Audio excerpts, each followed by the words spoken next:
Immediately after the devastating and world-changing day that was September the 11th, 2001, the thought that the US government could be behind it was the last thing on people's minds. But as time went on, more and more questions were going unanswered, and before long, 1 in 7 Americans started believing the US government had some involvement in the 9/11 attack. The trouble is, what and who can we believe? It's very easy to say one thing and make it sound believable. And although a lot of what the 9/11 truth seekers say is proof of an inside job, many say it isn't and cannot be used as evidence of the US's involvement.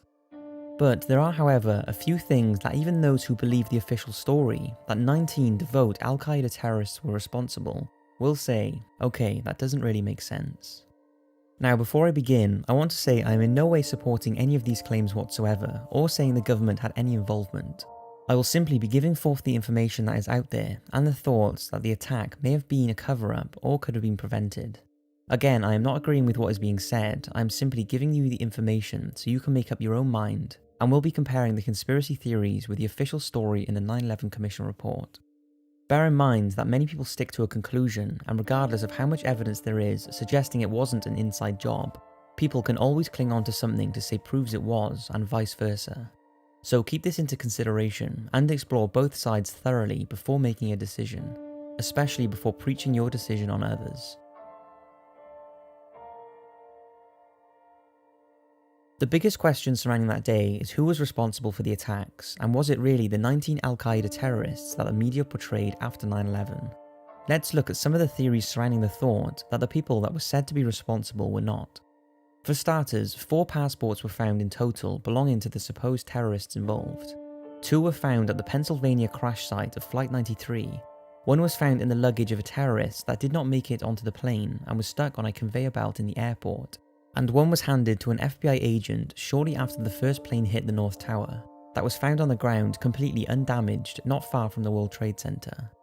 This is the one the skeptics point to, saying it seems hard to believe a paper passport could survive such a crash, when 2 110-story steel-frame buildings couldn't. Although this cannot be used as evidence of a cover-up, as it's not totally impossible for it to have been blown out of the plane as it hit the towers, it has, however, raised some serious questions that haven't been answered. But why would a passport be planted there? The theory is that the terrorists were framed and were hired and set up by the US government and are still alive. This was strengthened when Mohammed Atta's father said he spoke to his son the day after the attack and said he was fine. It sounds insane, but his father was also interviewed and stated his son's passport was stolen and he is either hiding or been kidnapped by the FBI. He goes on to say his son hated Osama bin Laden and would never take part in the terrorist act. A man who also knew him and lived next to his family's home in Egypt said he did not believe Atta was responsible.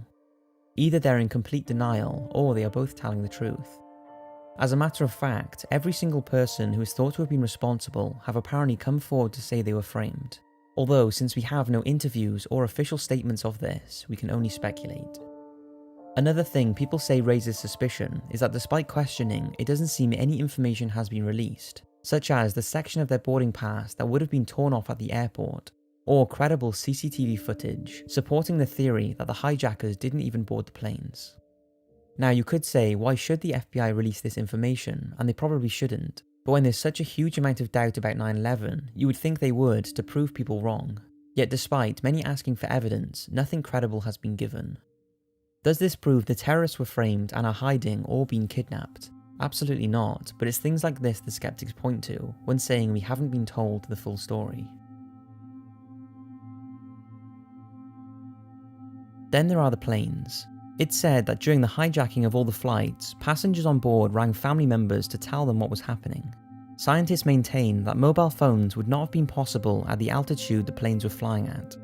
Others argue, however, that not all the calls were from cell phones, but also from the phones in the back of the plane's seats, and that cell phones can work whilst on an aeroplane at low altitude, which is when the calls were made.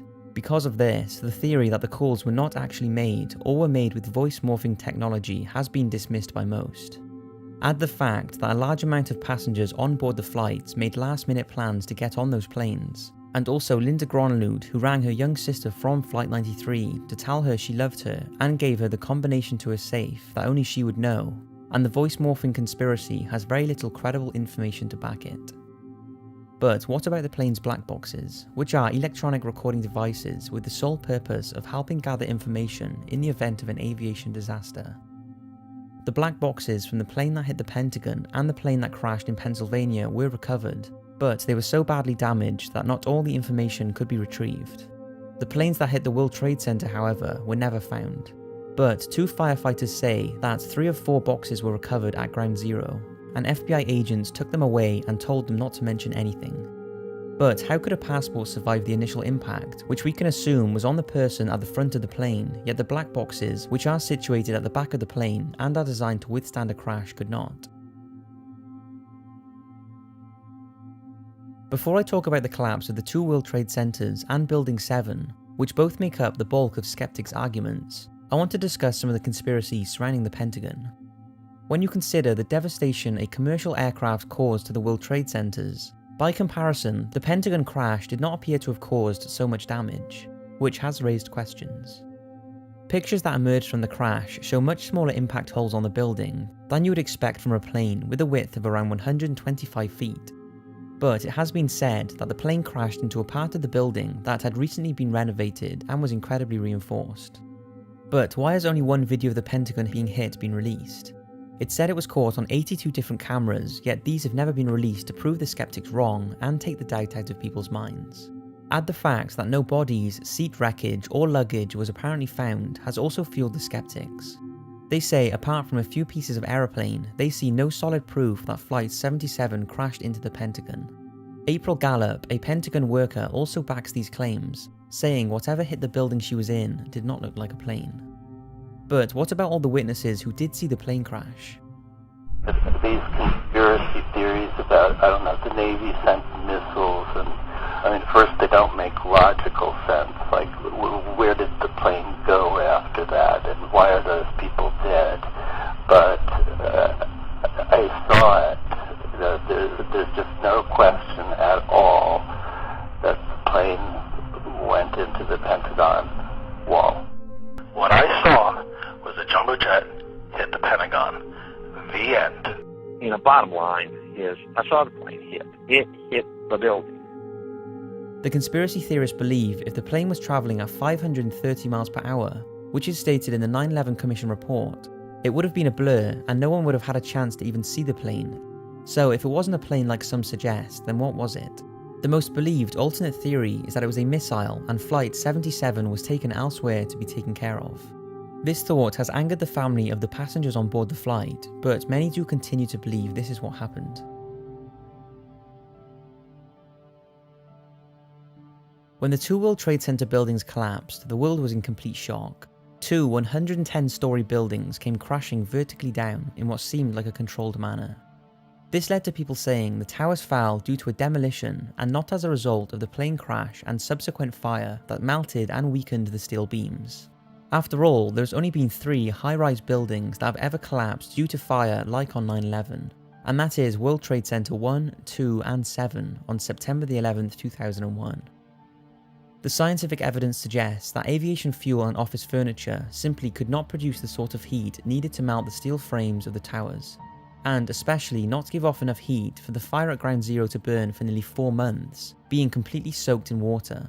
So what do the conspiracy theorists believe? They believe the towers must have been assisted in their collapse by explosives, more specifically thermite or nanothermite, which is believed to have been present in the dust at Ground Zero. But if the skeptics are right, then how could anyone plant the sufficient amount of explosives into the buildings ahead of time without raising suspicion? Ben Fountain, who worked on the 47th floor of the South Tower, said the government knew the buildings were a target, and over the past few weeks, people had been evacuated a number of times, which was unusual. Although he believes this was simply a safety protocol, as they had an inkling that something was going to happen, people say the evacuation would have given enough time to plant explosives in areas where workers may spot them if they had not been evacuated. But what is the official story? The official story is that the fires at both World Trade Centers 1 and 2 caused support trusses of the buildings to weaken and the weight of the top floors pile drive down, causing the tower's collapse. However, each tower is designed to survive the impact and fire from a collision by an airliner carrying 23,000 gallons of fuel. The planes that hit the towers were each carrying just 10,000 gallons of fuel. So if, like the official story states, the buildings came down by the plane's impact and following fires, how does this explain both towers falling in under 10 seconds? This is the same amount of time an object would have taken to hit the ground at the height of the World Trade Centers, meaning both towers fell with virtually no resistance from the perfectly undamaged metal and concrete below the plane's impact points. There doesn't seem to be any answers to that question, apart from the official pile drive theory or the use of explosives. But surely if there were explosives inside the buildings, this would have been seen and heard by many. While there are quite a few people on camera saying they heard loud explosions shortly before the towers fell, and thousands of engineers, scientists and demolition experts have exerted their belief that the towers may have been assisted in their collapse, as they could not have fallen with as much precision as they did from fires. So the question still remains, were the towers assisted in their collapse by planned explosives? And if so, could the demolition team responsible live with themselves, knowing they killed thousands of innocent people?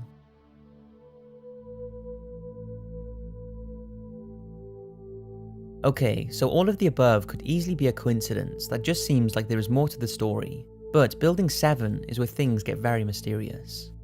Building 7 was positioned on the same site as the Twin Towers, and on 9/11, after the towers had fallen, Building 7 unexpectedly collapsed 7.5 hours later. The building was not hit by a plane and only had minimal damage from falling debris. It did, however, have a fire inside the building, and this is what the official statement said brought this building down. But on the day of the attack, something else strange happened.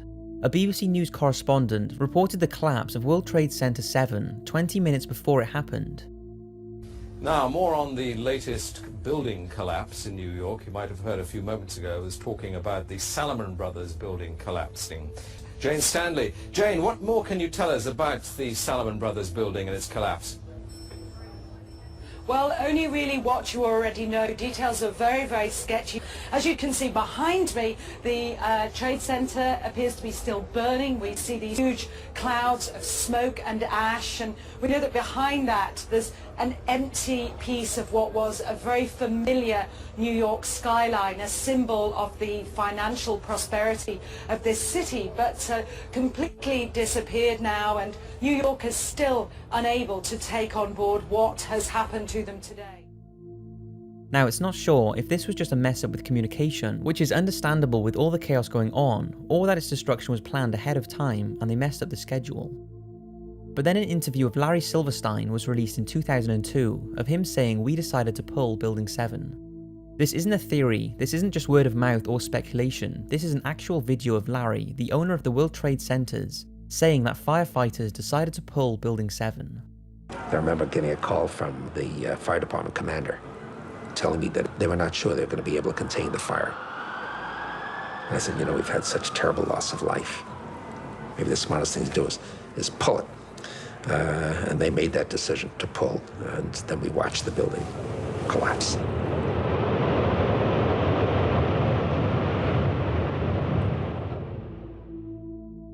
Now, the word pull in demolition terminology means to set off the explosions that will bring the building down.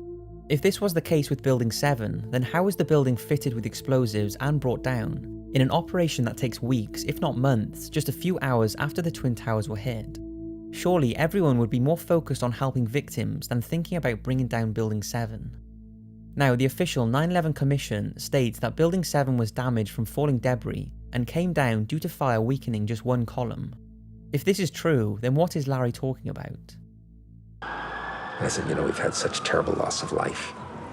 Maybe the smartest thing to do is pull it. And they made that decision to pull, and then we watched the building collapse. But this isn't the only conspiracy surrounding Larry Silverstein. On July 24th, just 2 months before the attack, he purchased a $3.2 billion 100-year lease on World Trade Center 1 and 2, and took out insurance policies that covered from terrorism, which paid him around $5 billion after the September attack. Naturally, he has been blamed as having insider information, and that is his reasoning to buy the buildings. After all, the World Trade Centers were filled with huge amounts of now illegal asbestos, and many say they were a bad buy. Granted, by 2001, half of the asbestos had been removed, but it's believed there would have been 3 options that would eventually had to have been made as the buildings continued to get outdated. The asbestos would have had to be removed and replaced, either while the towers were occupied or not. Both would have cost millions and millions of dollars. Or the towers could slowly be dismantled and new towers could be built. This is estimated to have cost an unknown amount, far more than the towers were worth. However, if they were destroyed by an act of terror, then the asbestos would be taken care of and a huge insurance claim could be paid, and a plot would be left for new buildings. Larry was also suspiciously not in on the day of the attack, despite being there almost every morning on the run-up to September the 11th. This all sounds very suspicious, but before you blame Larry, when you dig deeper, you will find out that he only got the lease on the World Trade Centers as the original bidder pulled out last minute, and there were over 30 people trying to obtain the building, any of which had just as good a chance as he did. It's also interesting to find out that despite the asbestos, which can instantly sound like Larry was in on it for the insurance money, the World Trade Center buildings were actually a very good buy, hence the 30+ bidders trying to get a lease.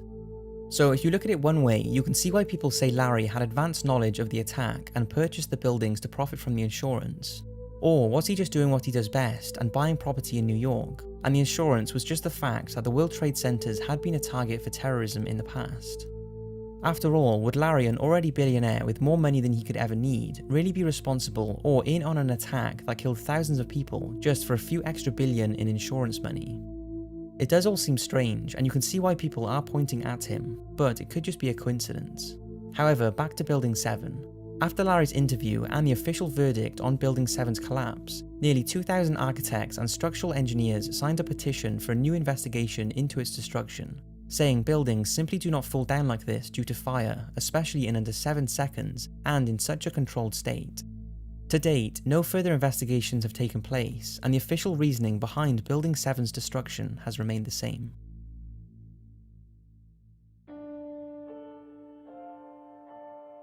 Once all is said and done, why on earth would the government have any involvement in the mass killing and destruction that took place on that day?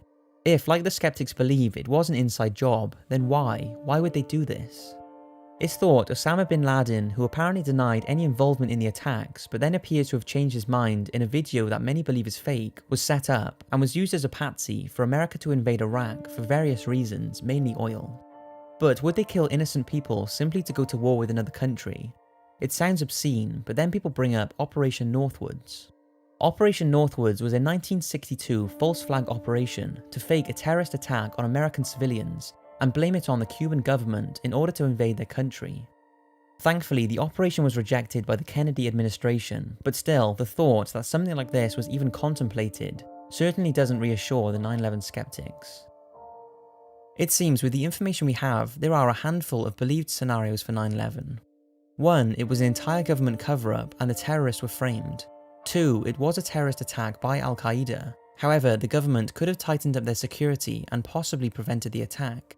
And perhaps there were explosives in the building, but the government simply could not admit they slipped up so badly by allowing the terrorists to get into the buildings and plant explosives.